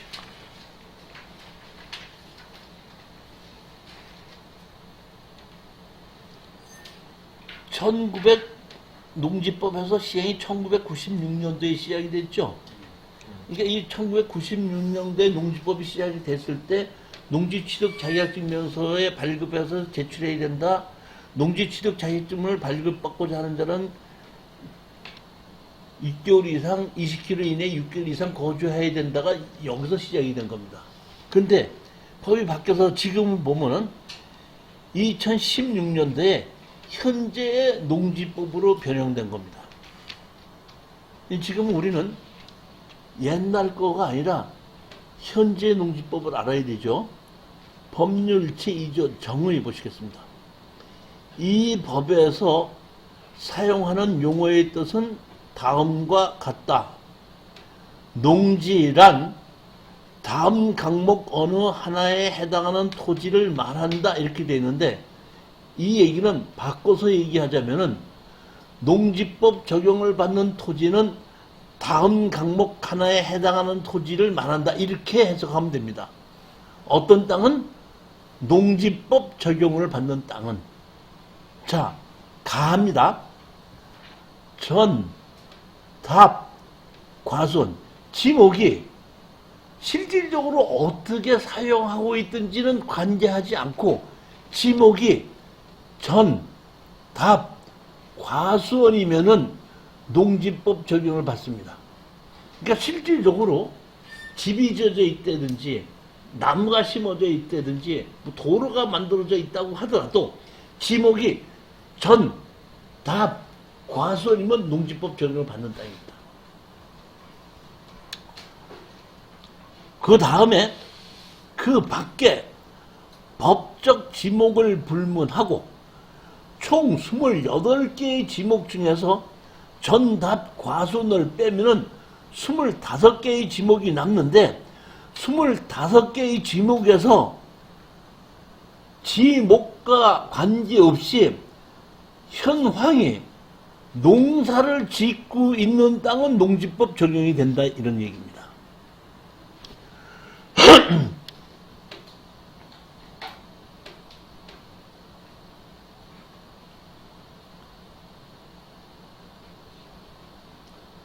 다만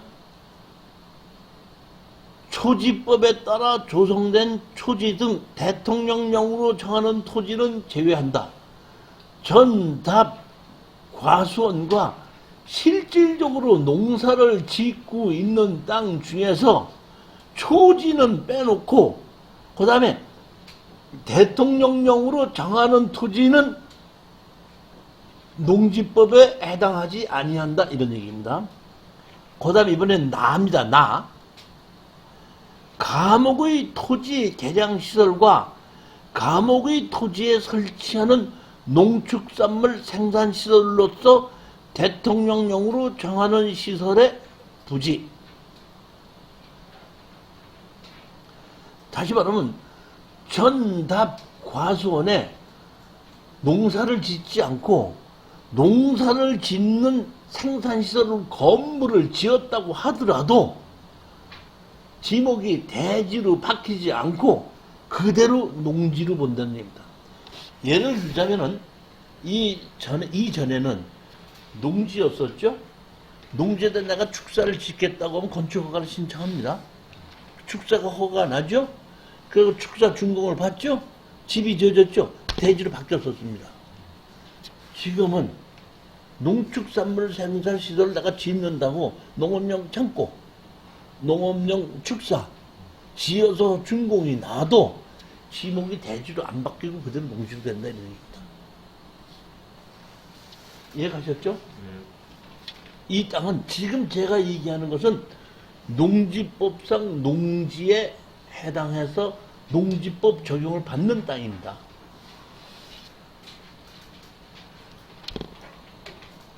법률 시행령 제2조 농지의 범위 이렇게 있죠. 여기 보면 아까 농지란 전답 과손 그 밖에 법적 지목을 불문하고 실제로 농작물 경작지 또는 다년생 식물 재배지로 이용되는 토지 이랬죠. 그러니까 다년생 식물이라는 것을 우리가 정의를 시행령에서 만들어 놓은 겁니다. 농지법 제2조 1항 과목 본문에서 다년생 식물 재배지는 다음 각호의 어느 하나에 해당하는 식물의 재배지로 한다. 목초, 종묘, 인삼, 잔디, 약초, 조림용, 묘목 이런 것을 지어도 농지로 본다는 얘기입니다. 과수, 뽕나무, 유실수 그 밖에 생육 기간이 2년 이상의 식물을 내가 심어서 지어도 농지로 본다는 얘기입니다. 다년생 식물 얘기입니다. 3번 조경용 또는 관상용 수목과 그 묘목. 내가 조경용 나무를 심는데 내가 심어서 내가 조경용으로 내가 보고자 할 때는 농지에 심으면 안 되지만은 내가 관상용을 보는 것이 아니라 팔려고 심었을 때는 그 농지에다 심어도 된다 이런 얘기입니다. 다년생 식물에 대한 정의를 시행령에서 내려준 겁니다. 다년생 식물. 그 다음에 아까 초지법에서 따라 조성된 토지 등 대통령령으로 정하는 토지는 제외한다고 그랬죠. 그러니까 초지와 대통령령으로 정하는 토지는 농지법에 의한 농지가 아니라는 얘기입니다. 그러니까 한번 보시겠으면 초지. 초지 뭘 보고 우리가 초지라고 합니까? 초지가 뭐예요? 네? 그럼 풀이 얼마나 많은데 풀 나는 농지는 전부 다 초지예요? 목장 농지 내에 초지. 그렇죠. 다시 말하면 원래 지목이 초지라는 지목은 없습니다. 근데 목장 용지 중에서 내가 가축의 사료로 뜨는 풀을 내가 기르겠다고 하면 초지입니다. 다시 말하면 예전에 박정희 정부 때에 쌀이 부족하다 보니까 가축을 기르라고 했고 그 가축의 사료를 초지를 만들게끔 하고 초지를 만들게끔 되면 정부에서 어떤다? 초지를 만들어야 대한 지원금도 줬습니다. 초지라는 지목은 없습니다. 그러니까 목장 용지 안에서 초지라는 것이 생긴 겁니다. 초지는 농지법상 농지에 해당하지 아니한다 이 뜻입니다. 초지는. 그 다음에 대통령령으로 정하는 토지는 제외한다 그랬죠. 그러면 대통령령으로 제하는 토지가 뭔가 보시겠습니다. 1. 지목이 전답 과수원이 아닌 토지로서 농작물 경작지 또는 제1항 1호에 따른 단연생 식물 재배지로 계속해서 이용된 기간이 3년 미만인 토지. 아까 지목이 전답 과수원이 아니더라도 실질적으로 농사를 짓고 있으면 농지법에 해당이 된다 그랬는데 그 기간이 3년이 안 됐을 때는 농지법에 해당은 안 된다는 뜻이거든요. 반대로 지목이 대지인데 3년 이상 농사를 졌으면 농지법 적용받는 땅이 된다는 뜻입니다. 그 대지 사놓고 다른 사람이 지금 농사 4년째 짓고 있죠. 못 지켜야지. 못 짓게 해야 되는 겁니다. 3년 보내야 네. 그러니까 지목 여하에 불구하고 실질적으로 3년 이상 농사를 지게끔 되면 농지를 본다는 얘기인데 한 작년에 제가 지목이 대지인데 농지 취득 자격증에서 발급받아서 제출하라 이렇게 한 곳이 있거든요. 봤더니 지목이 대지였는데 한 4, 5년 동안 그 지목을 허물어서 없어지고 거기를 농사를 짓고 있다 보니까 그 담당자가 이것은 지목이 대지지만은 그 벌써 5년 동안 농사를 지었으니까 농지법에 해당하니까 이 대지를 사는 사람은 농지 취득 자격증을 발급받아서 제출해라 이렇게 만든 겁니다. 이것은 어떤 사람이 이 땅을 사갖고 대지를 사서 집을 지으려고 그러면 농지전용부담금 또 내라고 그러는 겁니다. 그럼 만약 3년을 또 못 꾸면 어때요? 네? 3년을 못 가갖고 나중에 돼지로 농사를 3년 안 지어버리면. 아니 그러니까 그렇게 법을 말로만 갖고 따진다는 게 그게 담당자의 권한이야. 담당자가 그냥 내라 그러면 내주는데 7년 8년을 했어도 안 해라 그러면 안 할 수도 있는 거예요. 자, 이런 게, 자, 얘기 보십시오. 예전엔 체러를 칠해서 우리들 사는 세상이라는 프로 혹시 아세요? 기억 안 나요? 거기서 이제 한 80대 되시는 영감님이 나왔어. 저는 인천 송도에 사는 누구누구라고 합니다. 제가 인천 송도에 땅을 대지를 불화를 받아서 작년에 집을 지었습니다. 집을 지었는데 집을 지려고 하니까 농지 전용 부담금을 내라고 6,800만 원이 고지서가 나왔습니다. 아니 내가 대지에 집을 짓는데 어떻게 농지 전용 부담금을 내라고 나올 수가 있습니까? 이런 것은 빨리 시정해 주시기 바랍니다. 저는 이걸 텔레비에서 보자마자 무슨 얘기인지 금방 알았어요. 뭐냐면은 송도를 인천에서 분양을 하는데 처음에 뭐 외국 대학에 들어온다 뭐 들어온다고 엄청 해서 분양을 했는데 그게 안 이루어졌거든요. 그러니까 허벌판이다 보니까 자기가 혼자 집을 질 수가 없잖아요. 그러니까 한 6, 7년을 집을 안 진 거야. 허벌판이니까 누가 가서 한 7년 동안 어떡하나? 건 농사를 진 거야. 한 7, 8년 농사를 지었죠. 근데 그 후에 이제 다시 인천시장이 바뀌면서 송도가 어쩌다 뜨기 시작하는 거거든. 그 집이 지고 학교가 들어오다 보니까 아 이제 집을 지어도 되겠다고 이 사람 이 농감이 어쩐다? 집을 지으니까 농지 전용 부담금 내라고 이제 담당자 했던 모양이야. 그러니까 이게 무슨 대지에다 농사를 짓는데 농지 전용 부담금 내라 그러냐? 이 얘기가 3년 이상 농사를 지면 농지법 적용받은 농지를 내라 그런다 이거예요. 제가 이 강의를 했더니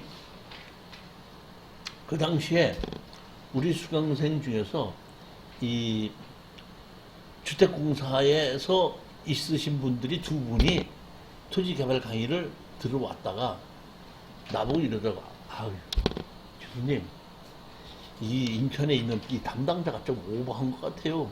왜 그랬더니 우리 세종시에 이렇게 분양하다 남아갖고 농사 짓고 있다가 3년 이상 농사 짓고 있다가 집져도 우리 한 번도 된다? 농지 전용 부담금 내라고 그 하는 사람 한 번도 없는데 그 애는 좀 그 담당자 애가 조금 좀 별난 애 같아요. 담당자 마음이라는 얘기야. 즉 다시 말하면 이런 것도 있습니다. 평창에 우리 수강생 한 분이 그 과수원을 샀어요.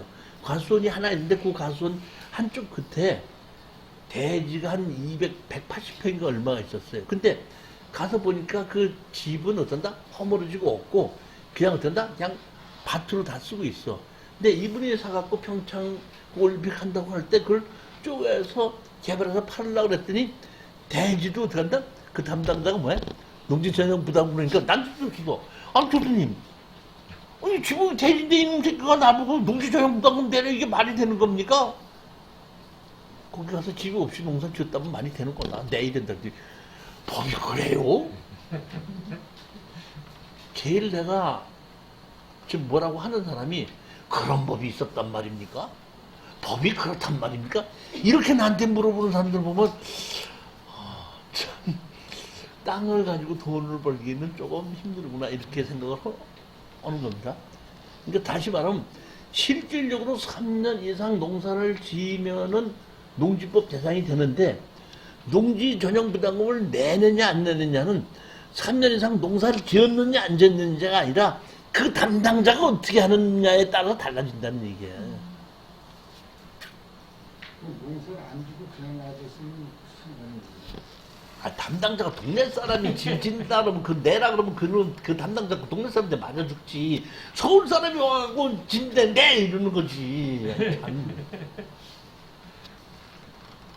5년 6년 집을 지었어도 그 농사를 지었어도 동네 사람이 집 짓려고 그러는데 담당자가 농전 전용 부담금 내세요.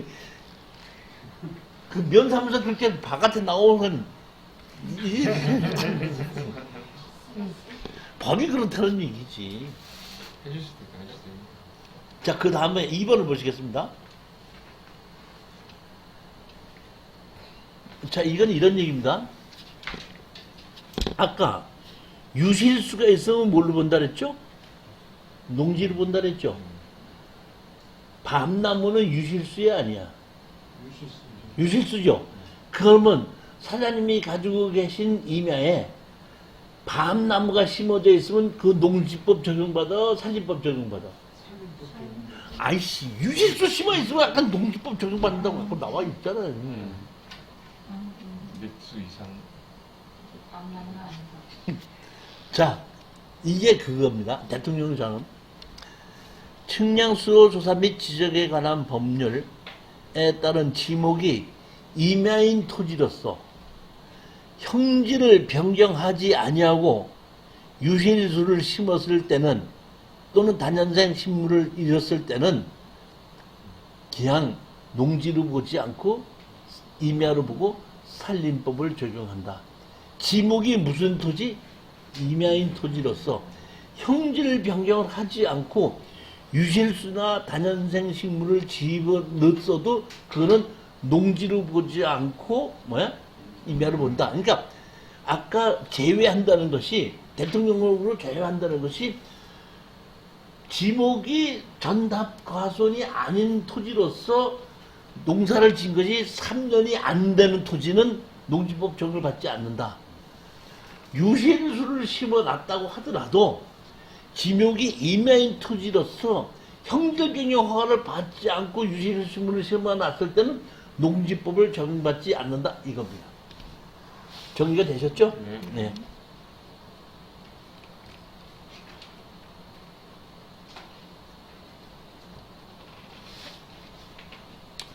아까 남옥에 전답과수원에 농축산물 생산시설을 지어도 농지로 본다고 얘기했죠. 그러니까 농축산물 생산시설이 어떤 거냐 이겁니다. 법 제2조 1항 남옥에서 대통령령으로 정하는 시설이란 1. 유지, 양, 배수시설, 수로, 농로, 제방.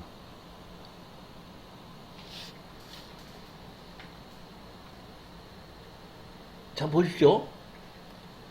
우리가 지목이 뭘로 돼 있는데? 전으로 돼 있는데 가서 보면 현황 도로로 쓰고 있는 경우가 있죠.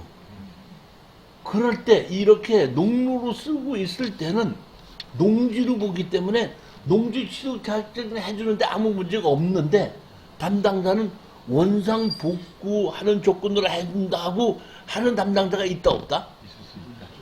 있죠. 왜 그런 얘기하죠? 포장이 돼요. 아니지. 농지 공부를 열심히 안 했으니까.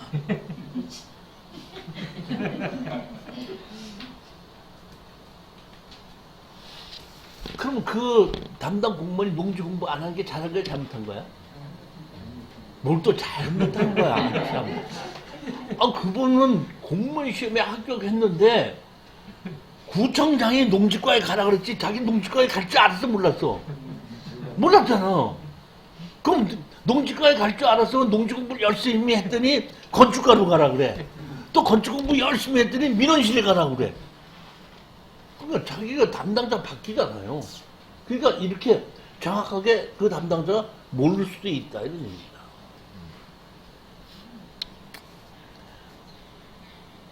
그 밖에 농지의 보존이나 이용에 필요한 시설로서 농림수산식품부령으로 정하는 시절, 그 다음에 법 제2조 1항 가목의 토지에 설치하는 농축산물 생산시설로서 농작물 경작지 또는 제1항 각호의 단연생 식물 재배지에 설치한 다음 항목의 어느 하나에 해당하는 시설, 온실, 버섯재배사, 비닐하우스, 축사, 곤충사육사, 농막, 간이 저온 저장고, 퇴비장, 액비 저장조 이런 것을 설치를 해도 지목이 대지로 바뀌지 않고 그대로 된다?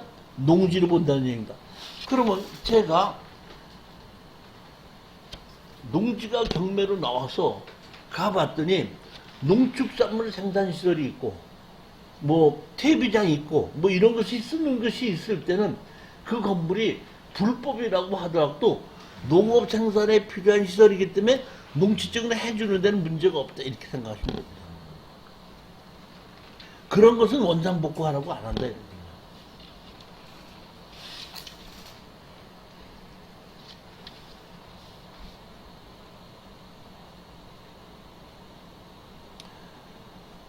법률 제41조 56페이지입니다. 농지 지목 변경 제한. 다음 강목 어느 하나에 해당하는 경우 외에는 농지를 전답 과선 외의 지목으로 변경하지 못한다. 그러니까 농지를 전용하려면은 정식으로 농지 전용 허가를 받아야지만이 다른 지목이 되지, 허가를 받지 아니하고는, 농지 전용 허가를 받지 아니하고는 다른 지목으로 농지는 바꿀 수 없다 이런 뜻입니다.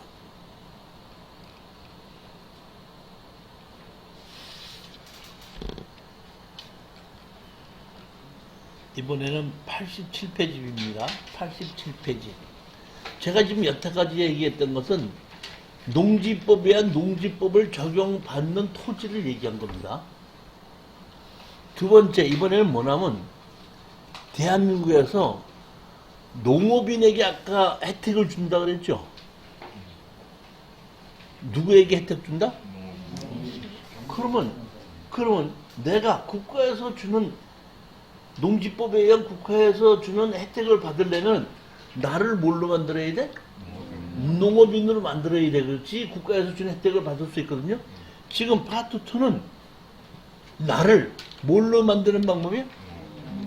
농업인으로 만드는 방법입니다. 농업인으로 만드는 방법 중에서 제일 먼저 원초적인 방법이 농지법에 의한 농업인을 만드는 방법입니다.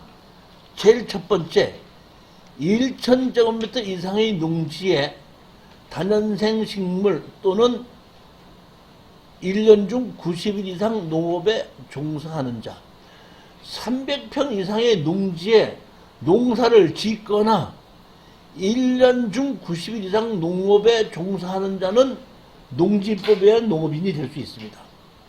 2번, 농지에 340제곱미터의 온실, 즉 다시 말하면 100평 이상의 특수 재배사를 만들어서 농사를 짓는 사람도 농업인이 될 수 있습니다.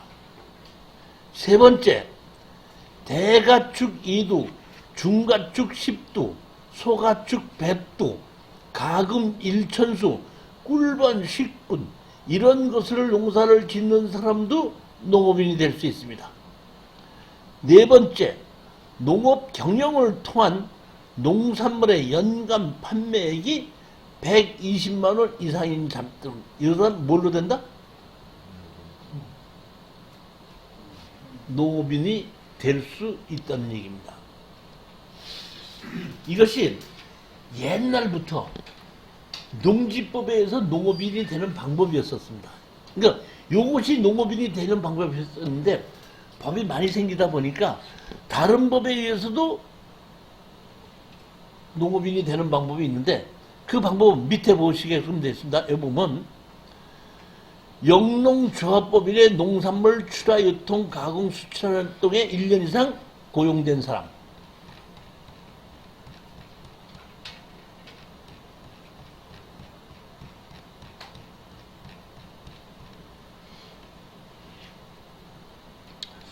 여기 몇 페이지를 보라면 이걸 보시는 게 더 64페이지를 보시는 게 더 빠르겠습니다. 64페이지를 봅시다. 제가 이걸 줄여서 만들어 놓으면 농업인의 농지법 시행령의 농지법에 의한 농업인입니다. 1,000제곱미터 이상의 농사를 짓는 사람, 90일 이상 농사를 짓는 사람, 100평 이상의 특수재배사를 농사를 짓는 사람, 대가축 2두, 중가축 10두, 소가축 100두, 가금 1천수를 짓는 사람, 그 다음에 농업 경영을 통한 농산물의 연간 판매액이 120만 원 사람, 이 사람이 농지법에 의한 농업인이 되는 사람입니다. 근데 그 밑에 농업, 농촌 및 식품산업법이라는 것이 생겼다고 그랬죠, 아까?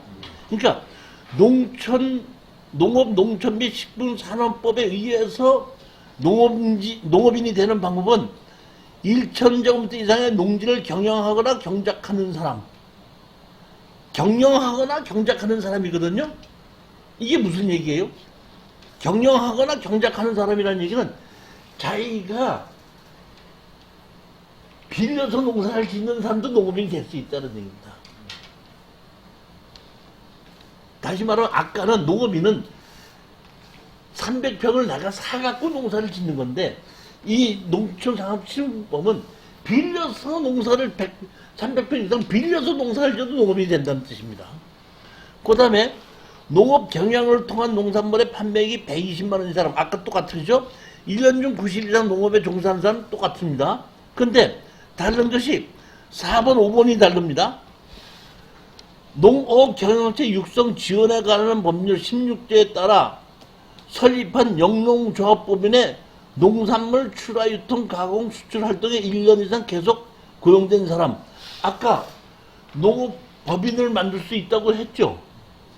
그러니까 농업법인에서 만들어서 농업법인에서 농사는 안 짓고 격리만 받죠. 네. 그래도 농업인에서 혜택을 준다 이런 얘기입니다. 사장님은 농업경영회사에서 농사를 안 짓고 운전만 했거든요. 그래도 농업인 혜택 준다 이거예요. 사장님은 농업회사에서 농사를 안 짓고 정비인 일만 했고 그래도 어떡한다? 농업회사에서 일을 했기 때문에 농업인으로서 만들어주고 혜택을 준다 이런 얘기입니다. 그러니까 농업회사에서 근무하는 사람들에게 1년 이상 근무를 했으면 농업인의 혜택을 준다 이런 뜻입니다.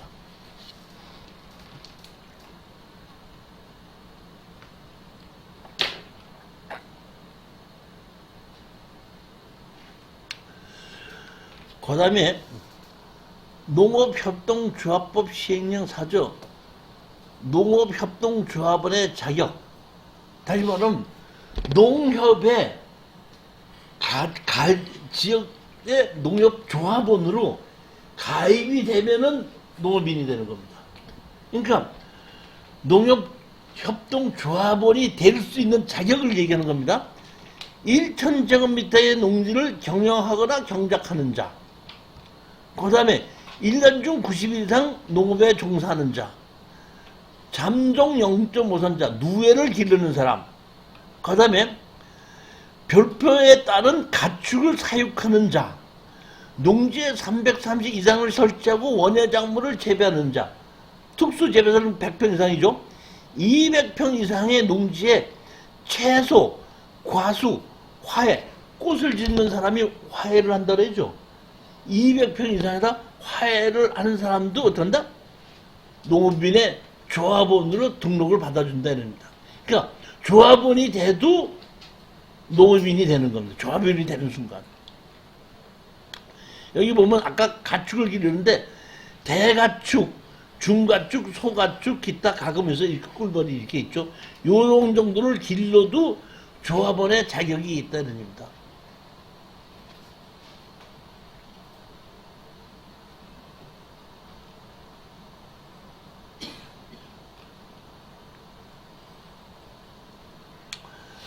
어떤 사람이 또 나한테 물어보더라고.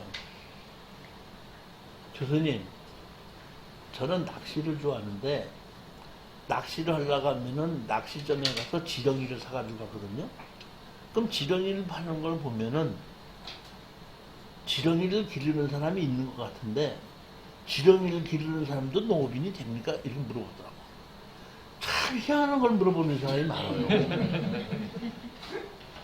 아니 지렁이를 기르는 사람이 농업인이 되든지 안 되든지 그게 우리 돈 버는 거하고 관계가 있어 없어? 없죠? 그런데도 꼭 그런 걸 물어보는 사람이 있다 없다? 그럼 나도 모르겠는데 다음번에 조사를 해서 한번 얘기를 해볼게. 그리고 내가 열심히 조사를 해봤더니 곤충산업 육성에 관한 법률이 있더라고요. 그리고 곤충산업 육성에 갖고 지렁이가 아니라 이렇게 뭐 보면 물방개, 파리, 꿀벌, 그 다음에 뭐야? 소똥구리, 메뚜기, 귀뚜라미, 여치, 별걸 다 길러도 뭐가 된다? 농업인이 되는 방법이 있더라고.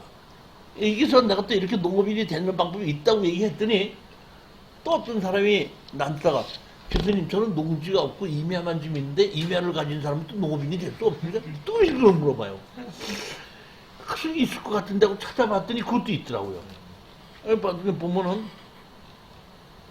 어떤 거냐면 산지관리법에 따른 농업인이죠.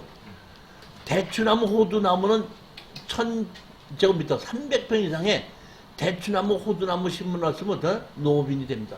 그러니까 지금 여기 계신 분 중에서 임야를 갖고 있으신 분은 300평을 가지고 호두나무 심어놔요. 호두나무가 혼자서 제일 잘 자라는 나무가 호두나무래. 왜요? 그 호두나무 한 300평 심어놓고 난 농업인으로 어쩐다? 해달라고 해준다 이런 얘기입니다. 밤나무는 5000제곱미터, 잣나무는 100,000제곱미터 이렇게 해서 그리고 분재나 목초, 초복, 식물을 심는 사람도 농업인이 될 수 있다는 얘기입니다. 마지막으로 아까 90일 이상 농업에 종사하는 사람은 농업인이 된다 그랬죠. 그러면 90일 농사 안 짓고 89일만 농사를 짓으면 농업인이 돼야 안 돼? 안 되죠. 셈이 있어요. 돼 안 돼? 여기에 90일이라는 것도 상징적인 겁니다. 이 90일이라는 얘기는 이겁니다. 아버지가 농사를 짓는데 아들이 직장에 나가지 않고 아버지 농사 일을 도와줄 수도 있죠. 근데 농지는 누구가 갖고 있죠? 아버지가 갖고 있죠. 아버지가 그 농지를 갖고 있어 농사를 짓죠. 그러면 아버지는 농업인이 되는데 아들은 농업인이 돼야 안 돼. 이럴 때 아버지의 일을 도와주면서 농사일을 같이 하는 사람이 있으면은 그 사람도 농업인으로 만들어서 혜택을 준다 이겁니다. 그 대신 조건이 다른 데서 월급을 받는 것이 있으면 안 됩니다. 그러니까 지역의료조합에 가입을 해서 아버지 농사 일을 도와준다 그러면은 그 아들도 농업인의 혜택을 준다 이런 얘기예요. 남편이 농사를 짓는데 마누라가 도와줘 안 도와줘? 도와주죠. 또 그런 마누라가 어딨어? 도와줘요? 저 뭘 또 도와줘? 당신이 가. 난 서울에 있을 테니까. 농사짓는 혼자 내려가. 그러지. 뭘 그때 내려가. 그래도 그 여자 부인이 다른데 직장에 가지 않고 거기에 주민등록을 그 농사 짓는데 같이 근무하고 있으면 농업인으로 만들어준다 이런 얘기입니다. 그러니까 90일을 했느냐 안 했느냐는 상징적인 얘기고 농사를 짓는 농업인하고 같이 있을 때 해준다 이런 얘기입니다.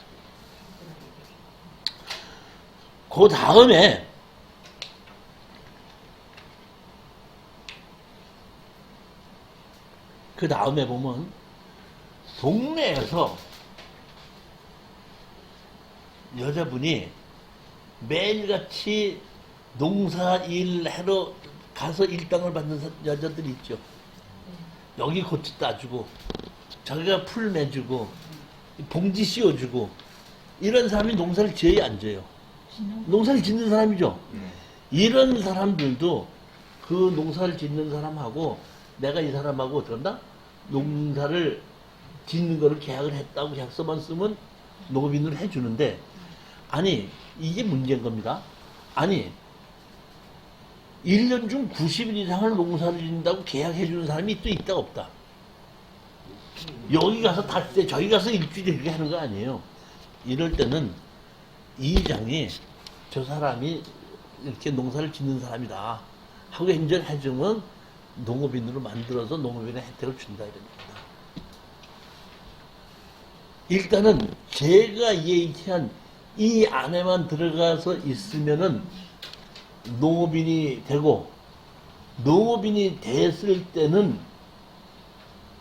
대한민국에다가 또는 지방자치단체다가 농업인에게 내가 이러한 농사를 지으니까 나에게 이러이러한 혜택을 주십시오 하면은 주게끔 돼 있다는 얘기예요. 제일 먼저 여러분들은 농지법에 의한 농지가 뭔가를 알아서 농지법에 의한 농지를 사든지 빌리고 두 번째는 대한민국의 농지법에서 나를 농업인으로 만들고 두 개를 해야 됩니다. 그러면은 두 개가 완수가 되면은 정부에서 주는 보조금을 받을 수가 있습니다. 제일 먼저 보조금 받을 수 있다는 것이 내가 농업인으로서 내가 내 아들이 자식이 대학을 간다고 하면은 대학 등록금을 무이자로 된다? 대출해 줍니다. 두 번째, 내가 농업인이지 않습니까? 농사를 짓는 농지가 있어서 농업인이 됐죠. 이거를 담보로 대출을 받을 수가 있습니다.